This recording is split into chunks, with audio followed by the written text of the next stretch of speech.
ইমামে বুখারী রাহমাতুল্লাহি আলাইহি ওনার মেধা কি রকম ছিল? ইবনু আদি আল হাফিজ তিনি রওয়ায়াত করেন, যা বদরুদ্দিন আইনি উমদাতুল কারিতে উল্লেখ করেছেন, سمعت عدة من مشايخ بغداد يقولون إن محمد بن إسماعيل البخاري قدم بغداد فسمع به أصحاب الحديث فاجتمعوا وأرادوا امتحان حفظه। ইমাম বুখারী যখন বাগদাদে উপস্থিত হলেন, বাগদাদের মধ্যে যে মুহাদ্দিসরা ছিলেন সব এক হয়েছে ওনার পরীক্ষা নিতে। যা আমরা শুনি বুখারী হাজার হাজার হাদিস মুখস্থ, লক্ষ লক্ষ হাদিস মুখস্থ, আসলেই কি মুখস্থ আছে আমরা একটু যাচাই করব। কথা বুঝতেছেন? فعمدوا إلى 100 حديث فقلبوا متونها وأسانيدها وجعلوا متن هذا الإسناد إلى إسناد آخر وإسناد هذا المتن لمتن آخر ودفعوها إلى 10 أنفس لكل رجل 10 أحاديث وأمروهم إذا حضروا المجلس أن يلقوا ذلك على البخاري। তো তারা 10 জন ব্যক্তিকে ঠিক করলেন আর 100 হাদিস নিলেন, 10টা করে হাদিস 10 জনকে দিলেন, আর প্রত্যেকটা হাদিসের সনদে অন্য হাদিসের মতন আনলেন, প্রত্যেকটার মতনে অন্য হাদিসের সনদ আনলেন। 10 জনকে 100 হাদিস এভাবে দিয়ে পরীক্ষা করবেন ইমাম বুখারীকে। ইমাম বুখারী যখন আসলেন তো আল্লামা বদরুদ্দিন আইনি লেখেন, ফালাম্মা মা'আন্নাল মাজলিসু বিআহলিহি ইনতাদাবা রাজুলুম মিনাল আশরাতি ফাসআলুহু আন হাদিসি মিন তিলকাল আহাদিসি ফাকালা আল বুখারী লা আ'রিফুহু। তো 10 জনের প্রথম জন 10টা হাদিস রাওয়ায়াত করছে, সনদ একটা মতন। শোনার পর ইমাম বুখারী বলেন, লা আ'রিফুহু, এই বিষয়ে আমি কিছু জানি না। এইভাবে একে একে 10 জন যখন বলে ফেললেন, এখন একজন আলেম আরেকজন যে তাকাইতেছে, কি শুনছি এতদিন তার ব্যাপারে, একটা হাদিসের ব্যাপারে তো কিছু বলতে পারলো না। 10 জন যখন 100টা হাদিস শোনায় দিল, প্রত্যেকটার মতন ভিন্ন সনদ, ফালাম্মা আলিমা আন্নাহুম ক্বাদ ফারাগু, বুখারী যখন বুঝলেন পরীক্ষা নেওয়ার জন্য প্রশ্নকর্তাদের প্রশ্ন হয়ে গেছে, 10 জন 100টা হাদিস শোনায় দিয়েছে, ইলতাফাতা ইলাল আউয়াল ফাকালা আম্মা হাদিসুকাল আউয়াল ফাকুলতা কাযা ওয়া সাওয়াবুহু কাযা। প্রথম জনকে বললেন, তুমি যে 10টা হাদিস বলছো, এই 10টার সনদ এই, মতন এই, তুমি সনদ ভিন্ন বলছো, মতন ভিন্ন বলছো। এভাবে প্রত্যেকের 10টা 100টা হাদিস তারা যে সনদার মতন চেঞ্জ করছে সেটা আগে শুনাইছেন, তারপর যেটা বিশুদ্ধ সহি সনদে সেটা শুনাই দিয়েছেন। সমস্ত আলেমরা মস্তক নত করে দিচ্ছে। এটা কি মানুষের পক্ষে সম্ভব? তার মানে বুখারী ছিলেন রাজুলুম মিন ইবাদিল্লাহিল মুখলাসিন, মুখলিসিন না, মুখলাসিন আই মুখতারিন। আল্লাহ তাআলা তার হাবিব, আল্লাহ তার হাবিব মুহাম্মদ সাল্লাল্লাহু আলাইহি ওয়াসাল্লামের হাদিসের খেদমত দেওয়ার জন্য যে কিছু মানুষ তৈরি করেছেন, তাদের মধ্যে সবচেয়ে উজ্জ্বল নক্ষত্র ছিলেন ইমাম বুখারী। সুবহানাল্লাহ। তিনি 16 বছরের অক্লান্ত পরিশ্রমের মাধ্যমে সহিহ বুখারীকে সংকলন করেছেন। সেই সহিহুল বুখারীতে প্রথম যে হাদিসটি তিনি আনলেন সেটা হচ্ছে নিয়তের হাদিস, যেটা আমরা তেলাওয়াত শুনেছি। তেলাওয়াত করতে যে ছাত্র ভয় পেয়ে একটু ভুল করে ফেলছে, আল্লাহ তাআলা মাফ করুন।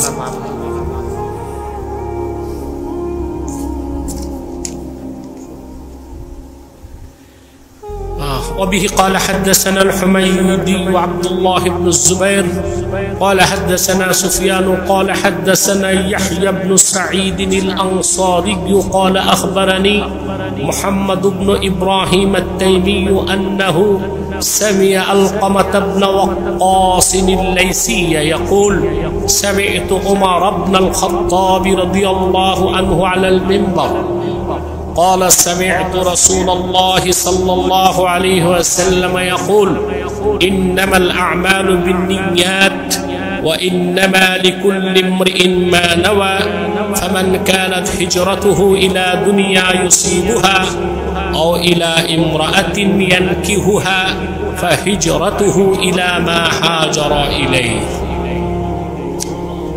লক্ষণীয় বিষয় ইমাম বুখারী তরজমাতুল বাব কায়েম করেছেন বাবু কাইফা কানা বাদুল ওয়াহী ইলা রাসূলিল্লাহ সাল্লাল্লাহু আলাইহি ওয়াসাল্লাম ওয়া কাউলিল্লাহি আযজা ওয়া জাল্লা ইন্না আওহাইনা ইলাইকা কামা আওহাইনা ইলা নূহি ওয়ান নাবিয়্যিনা মিন বাদি তরজমাতুল বাবের শুরুতে ইমাম বুখারী কোরআন কারীমের একটি আয়াতকে উল্লেখ করেছেন মুকদ্দমায় যে কথাগুলো বলতেই হয় তা হচ্ছে যে কোনো কিতাব সংকলনের ক্ষেত্রে মুসান্নিফুন মুহাদ্দিসদের একটি আদত হচ্ছে তিনটি বিষয়কে তারা সবসময় খেয়াল করে তিনটি বিষয়কে লক্ষ্য রাখে যে ক্ষেত্রে বদরুদ্দিন আইনি বলেন যাকারু আন্না মিনাল ওয়াজিবি আলা মুসান্নিফি কিতাবিন আও মুআল্লিফি রিসালাতিন সালাসাতা আশিয়া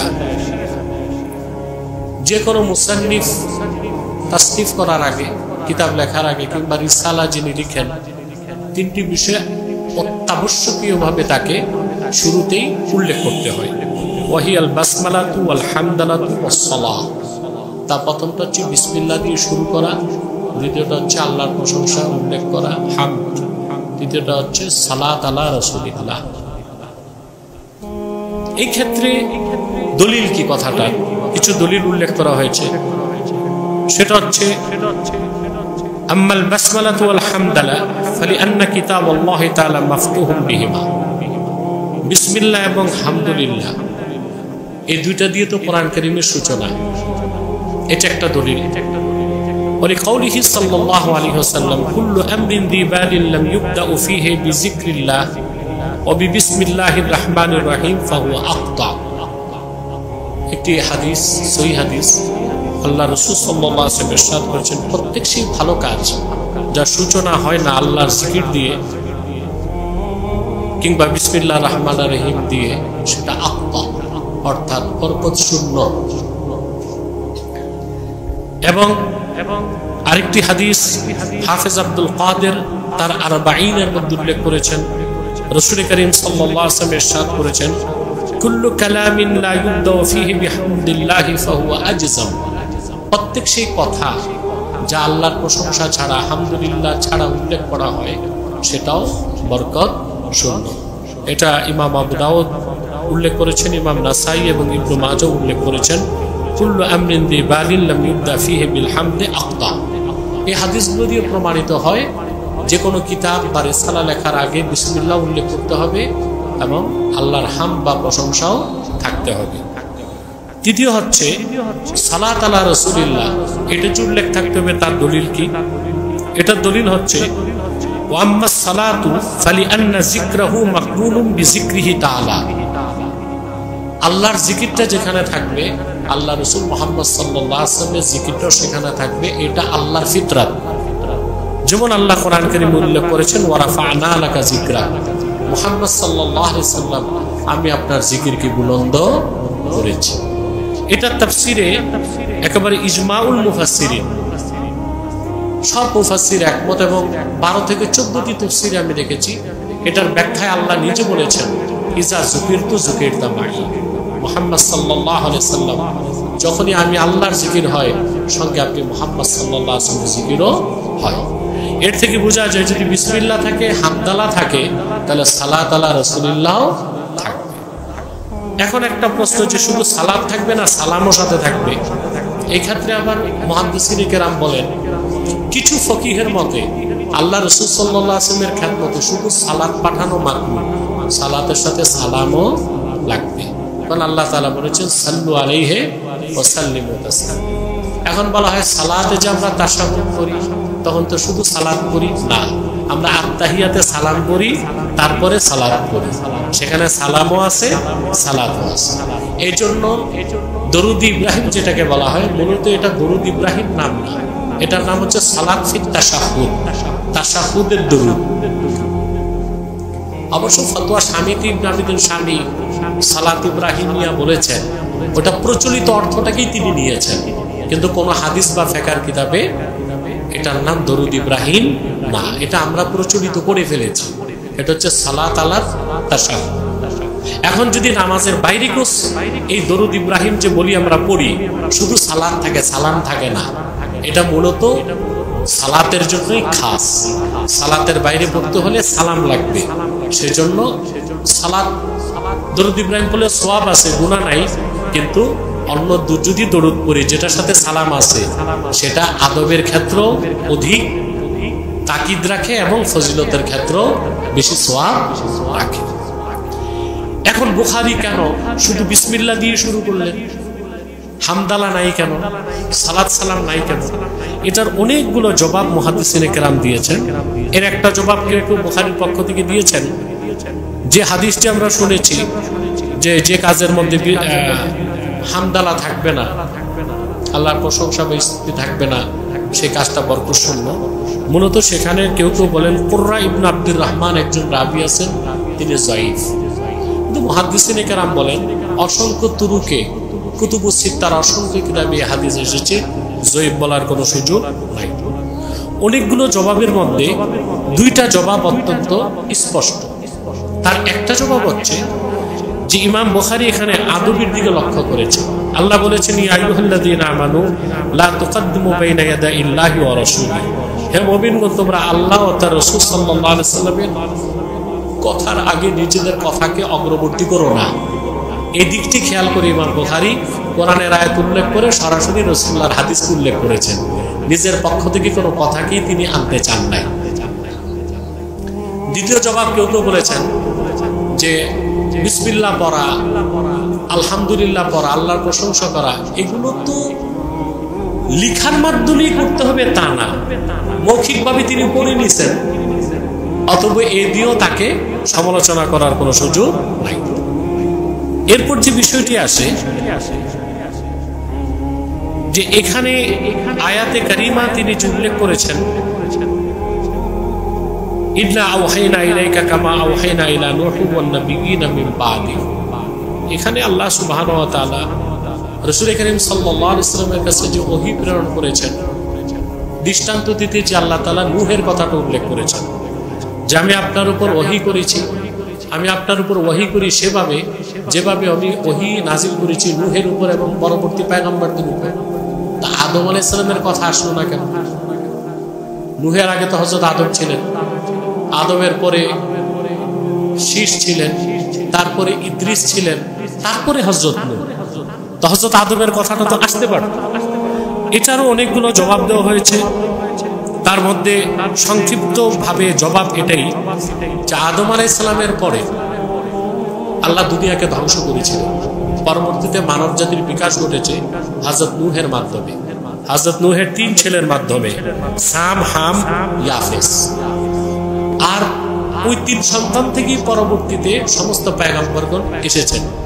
এর আগে এসেছেন মাত্র 3 জন, প্রথমে আদম, তারপরে শীত, তারপরে ইদ্রিস। এই জন্য আল্লাহ তাআলা এখানে হযরত নূহের কথা উল্লেখ করেছেন। রাসূল কারীম সাল্লাল্লাহু আলাইহি ওয়াসাল্লামের কাছে ওহী আসার পরে ইহুদিরা প্রশ্ন করল যে মুহাম্মদ সাল্লাল্লাহু আলাইহি ওয়াসাল্লাম আপনার কাছে যদি একসাথে পুরা কোরআন চলে আসতো কিতাব আকারে, তখন আল্লাহ আয়াত নাজিল করে জবাব দিয়েছেন যে না, পূর্বের পয়গম্বরদের কাছে আল্লাহ যে ফিতরাতে যে নিয়মে ওহী নাজিল করতেন, আখিরি নবী মুহাম্মদ সাল্লাল্লাহু আলাইহি ওয়াসাল্লামের কাছে আল্লাহ ওই ফিতরাত, ওই নীতি, ওই সুন্নাত অনুযায়ী ওহী নাজিল করেছেন। এরপরে মোট কথাই আয়াতটিকে ইমাম বুখারী কিতাবুল ওহী শুরুতে কেন আনলেন? দীর্ঘ আলোচনার পরে বদরুদ্দিন আইনি লেখেন ওয়া আরাদা বিযিকরি হাযিহিল আয়া ফি আউয়ালি হাযাল কিতাবি আল ইশারাতু ইলা আন্না আল ওয়াহইয়া সুন্নাতুল্লাহি তাআলা ফি আমবিয়াইহি আলাইহিস সালাতু ওয়াস সালাম। কথাটা আমরা আগে উল্লেখ করেছি। এরপর যে প্রশ্ন আসে এই হাদিসের সাথে, নিয়তের হাদিসের সাথে আয়াতে মাযকুরার সম্পর্ক কি? এটার জবাবে মুহাদ্দিসগণ বলেন ইন্নাল্লাহা তাআলা আওহা ইলা নাবিয়িনা ওয়া ইলা জামিল আমবিয়াই আলাইহিমুস সালাম আন্নাল আমালা বিন্নিয়াত ওয়াল হুজ্জাতু লাহু কাউলুহু তাআলা ওমা উমিরু ইল্লা লিয়াবুদুল্লাহ মুখলিসিনা লাহুদ্দিন।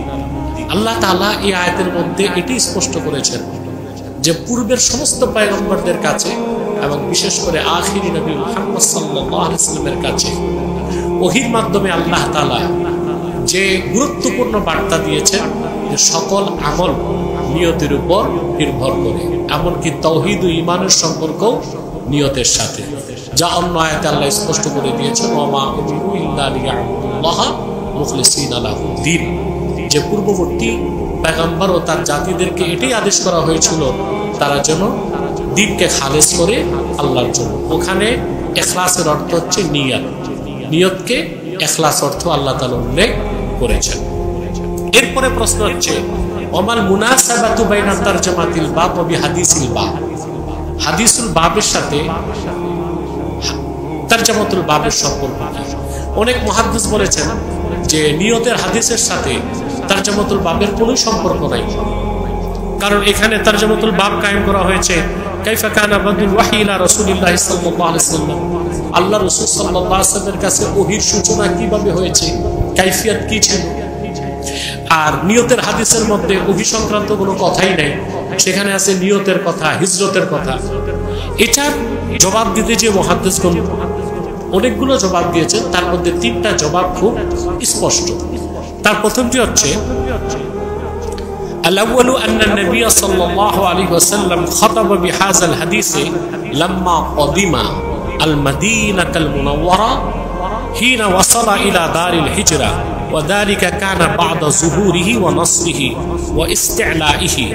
فالأول مبدأ النبوة والرسالة والاصطفاء، وهو قوله باب بدء الوحي، والثاني بدء النصر والظهور. ومما يؤيده أن المشركين كانوا يؤذون المؤمنين بمكة المكرمة، فشكوا إلى النبي صلى الله عليه وسلم وسألوه أن يقتلوا من أمكنهم منهم ويغدر به، فنزلت إن الله يدافع عن الذين آمنوا إن الله لا يحب كل خوان كفور।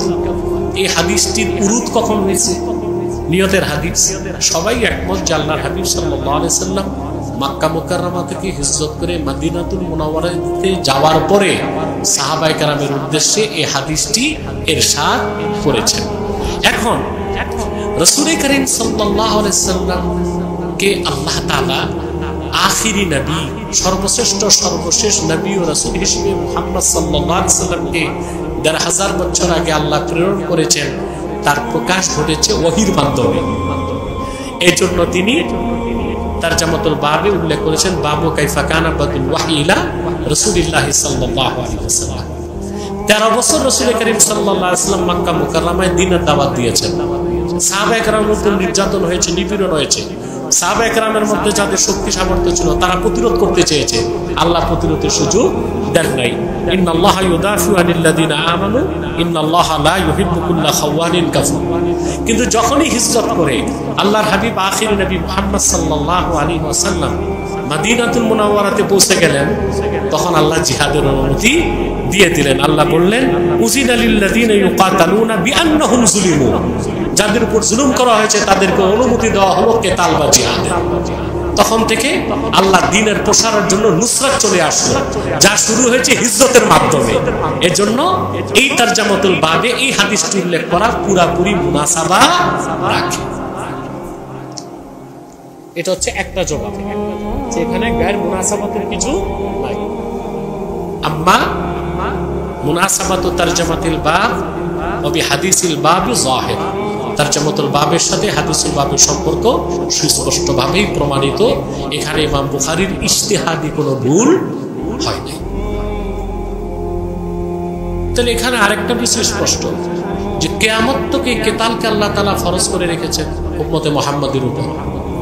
তার যে কথাটা ফাঁকি দিয়ে বলে দিলাম, আমাদের সম্মান, ইজ্জত, মর্যাদা সংলাপে না, জাতিসংঘের কাছে না, কেতালের মধ্যে। যখন আমরা এখানে ফিরে আসবো সব ঠিক হয়ে যাবে। 2 নম্বর জবাব তারা দিয়েছেন الثاني أنه لما كان الحديث مشتملا على الهجرة وكانت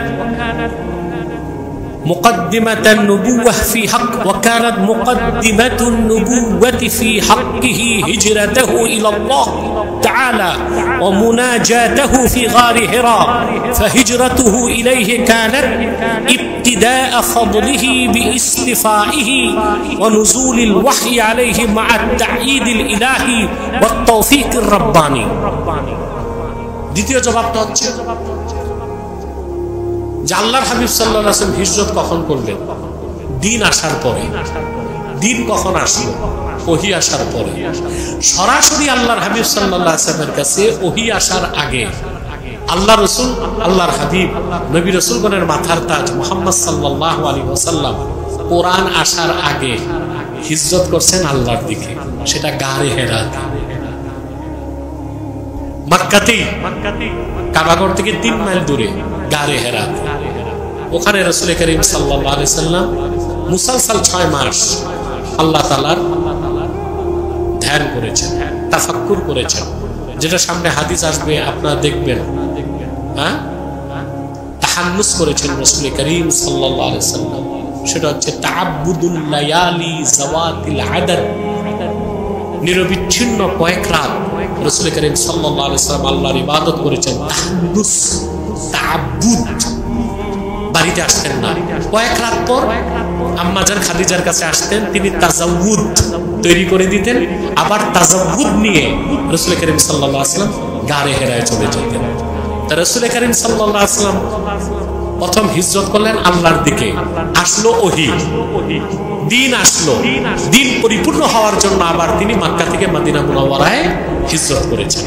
এর জন্য বাবু কাইফা কানা বাদুল ওয়াহি ইলা রাসূলিল্লাহ সাল্লাল্লাহু আলাইহি ওয়াসাল্লাম, এই বাবের মধ্যে হিজরতের হাদিস আনাটা গায়ের মুআফিকাত রাখে না, মুনাসাবা রাখে। তৃতীয় জবাব মুহাদ্দিসিনে কেরাম দিয়েছেন যে ইমাম বুখারী রাহমাতুল্লাহি আলাইহি সহিহুল বুখারীতে নিজের পক্ষ থেকে কোনো খুতবা, কোনো বক্তব্য, কোনো ভূমিকা না রেখে সরাসরি নিয়তের হাদিসটিকে মুকাদ্দামা হিসেবে উল্লেখ করেছেন, তারপর তিনি বাকি হাদিসগুলোকে এনেছেন। এই দৃষ্টিকোণ থেকেও এই তারজামাতুল বাবে এই হাদিস আনাটা তার ইজতিহাদি কোনো খাতা হয় নাই।